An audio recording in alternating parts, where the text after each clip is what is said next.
I don't like bells. I don't like the thematics of it. I'll take Sacred Flame over Toll the Dead all the time, but I'll actually take a heavy or a light crossbow over Sacred Flame all the time. So like, now I'm writing it off.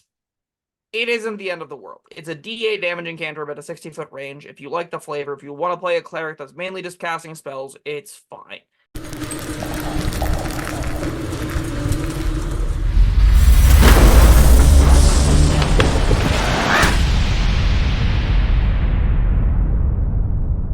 Hello, friends. Robert Bevan here, author of the Caverns Creatures series of comedy, fantasy novels, and short stories.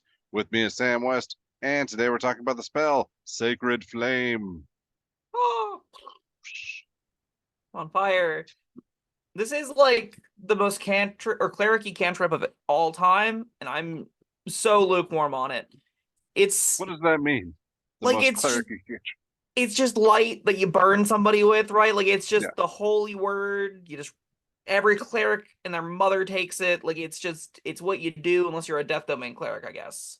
Unless you're me, in which case I forgo cantrips and hit things with sticks because bases are cool. Anyway, this is a cantrip, as we said, evocation for clerics only. This has a range 60 feet, duration instantaneous, verbal smack components. Flame-like radiance descends on a creature that you can see within range. The target must succeed on a dex save or takes 1d8 radiant damage. The target gains no benefit from cover for this saving throw. The damage increases by a d8 at 5th, 11th, and 17th level. So this is a 60-foot range d8 damage with functionally no text. All right. Well, not a whole lot to talk about here. It's your cleric damage cantrip option.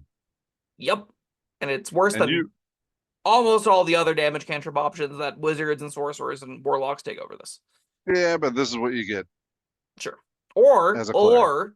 you get a mace, and that gets +2 to hit and damage. So like use that instead. That's where I go with it. Unless you have 60-foot arms, then sure. this has an advantage over that. Yes, technically speaking. Let me see. Do clerics get any ranged weapon options at all? Like just actually any? Can't anyone use a crossbow? No. No, I thought that was a thing. No. I don't. If it's a simple weapon and they get proficiency with simple weapons, the answer is yes. They are proficient on simple weapons, so if there's a crossbow that's a simple weapon, you are correct, and we are good to go, and we have a better option than Sacred Flame in the weapons table. You'll love to see it. Simple weapons. Crossbow light is a simple weapon that you can use at range. Right. You also use short bows. I like short bows a lot as well. And they aren't two-handed, so. Well, they are two-handed, but you can hold them in one hand. You can hold heavy crossbow or light crossbows in one hand too. Doesn't matter. Yeah. I like both those better than Sacred Flame because fun fact, light crossbows add +2 or whatever your dex mod is to your damage. That's more than Sacred Flame. Look at that. That's awesome. It's got a range of 80 over 320, so it shoots further away. Yeah, that's true. I'm gonna have a hard time defending this one.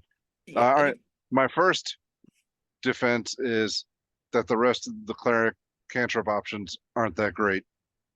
True. Yeah. This is in a barrel of shit. This is among the shit. It's not rising above it like guidance is. I think clerics get Toll the Dead, don't they? Do they? I don't know. I think so, but I'm not positive off the top of my head. If so, Toll the Dead is definitely better than this, right? It's a D12 damage if it's damage. Yeah, they do. I don't like bells. I don't like the thematics of it. I'll take Sacred Flame over Toll the Dead all the time, but I'll actually take a heavy or a light crossbow over Sacred Flame all the time. So like, now I'm writing it off.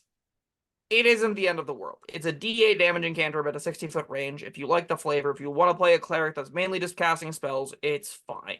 If you're in a game where you are expected to cast cantrips past 5th level, it is a slight improvement over a light crossbow, but very, very slight. So, like, there's that. I don't put much weight in that, but it is technically better at over 5th level, which is when I expect to stop casting cantrips. Yeah, with this and Toll the Dead on the list, it's this becomes tougher for me. I mean, you choose this because of the Toll the Dead thematics. I don't care that much. I mean, D8 versus D12. They're both 60 feet. Maybe you put some weight on the wisdom save versus the dex save. Eh. Um, Otherwise, I mean, like, you really have to value this cover thing. Yeah. So the cover rules, for those who don't know, which I mentioned to a lot of us, a target with half cover has +2 AC and +2 to dexterity saving throws. So fun fact, if they have half cover, they don't Toll the Dead gets through that anyway. It doesn't affect Toll the Dead at all. Yeah. Toll the Dead's a wisdom saving throw. 3/4 cover. When you look at that, +5 bonus to AC and dexterity saving throws. So Toll the Dead ignores it anyway. Toll the Dead functionally ignores cover. Huzzah. All right. That's it's becoming harder and harder for me to try to defend this. Now, if you can see them and they have total cover, which is rare, not often will you be able to see them and they will have total cover.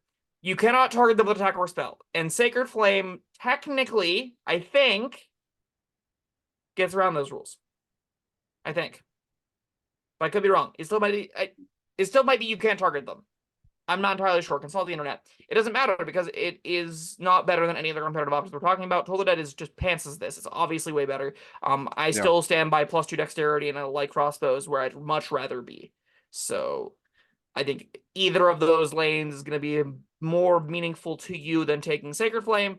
Still, at the end of the day, if you're out there to be like, I'm playing Cleric for the first time, obviously Sacred Flame is the cantrip to take, right? Sure. It's fine. It's not the end of the world. It does a small chunk of damage.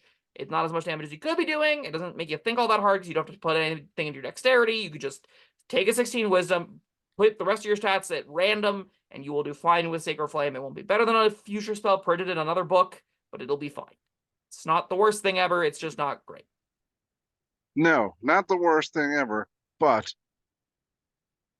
you know, with Toll the Dead being an option for every cleric out there, does this meet the requirement of doing something? Yeah, this is a spell in the basic rules, so it's accessible to a lot more people that don't have access to Toll the Dead, right? So I do think there are real Okay. character sheets that will put this on it. All right. I guess that gets it a 2. Yeah, 2 seems very fair for this thing, I think. Yeah, I don't know. I can't stretch this video out anymore. This Sacred Flame, D8 damage. Not a whole lot else to say. You got anything? Yeah, Firebolt isn't that much Oh. better than this. Firebolt is a spell people are a lot higher on for some reason, and it's one die size higher at a slightly longer range. It's still bad. I'd still rather have a light crossbow. So, you know. The moral of this story is damaging cantrips all kind of suck unless they do something else. And this one doesn't really do anything else. So. All right. Well, there you have it. That was Sacred Flame. Hopefully some of you will disagree with us in the comments. We'd love to hear them. Thank you, Sam. Thank you, everyone, for joining us. And like and subscribe. We'll see you next time. Goodbye.